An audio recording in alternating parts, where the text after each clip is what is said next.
ছাত্রদলের মতো মানবিক এবং ইসলামিক কাজ অন্য কোনো সংগঠন করেছে বলে আমার চোখে পড়ে না। আমি খুব আনন্দিত এবং খুব গর্বিত। আমি কলেজ ক্যাম্পাসে চাকরি করে এবং ছাত্রদলকে আমি ধন্যবাদ জানাই। ছাত্রদলে আমার করে এবার থেকে গতবারও দিছে, এবারও দিচ্ছে।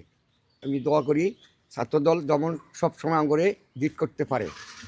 ছাত্রদলের মতো মানবিক এবং ইসলামিক কাজ অন্য কোনো সংগঠন করেছে বলে আমার চোখে পড়ে না। কি ছাত্রদলকে আপনারা লক্ষ্য করবেন, ছাত্রদলকে অনেকেই মনে করে যে এরা হচ্ছে কি ইসলাম বিরোধী সংগঠন, বা বিএনপিকে অনেকে মনে করে এরা হচ্ছে ইসলাম বিরোধী সংগঠন।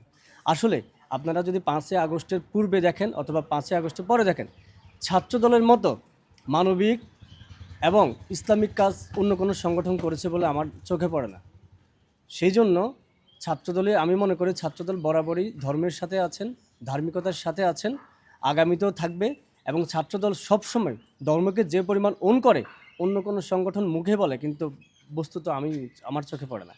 ধন্যবাদ স্যার। আলহামদুলিল্লাহ। আপনি চাচা কেমন লাগছে? বলো ইনশাআল্লাহ।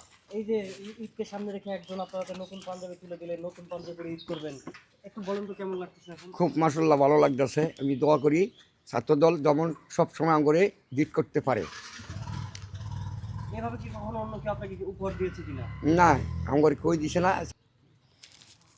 আসসালামু আলাইকুম। আসসালামু আলাইকুম। তোমার ঢাকা কলেজ ছাত্রদলের পক্ষ থেকে আপনার অনুভূতিটা কি? কেমন লাগছে বলেন? আপনি কেমন লাগছে এটা পাই আপনার কাছে কেমন? 5ই আগস্ট পরবর্তী সময়ে ছাত্রদলের যে ক্যাম্পাসে সাধারণ শিক্ষার্থীদের জন্য কাজ করে যাচ্ছে, তারই ধারাবাহিকতায় আজকে আমরা একটি ছোট্ট গিফট হ্যাম্পার পেয়েছি, যেটা সাধারণ শিক্ষার্থীদের ভিতরে খুবই আগ্রহ এবং উদ্দীপনা জন্ম দিয়েছে।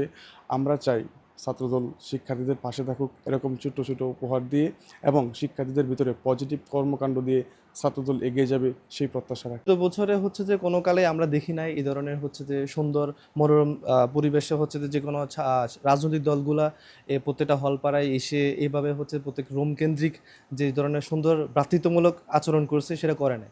বাট এবার হচ্ছে একটু ব্যতিক্রমী দেখতে পাচ্ছি, সেক্ষেত্রে আমরা আসলে আনন্দিত।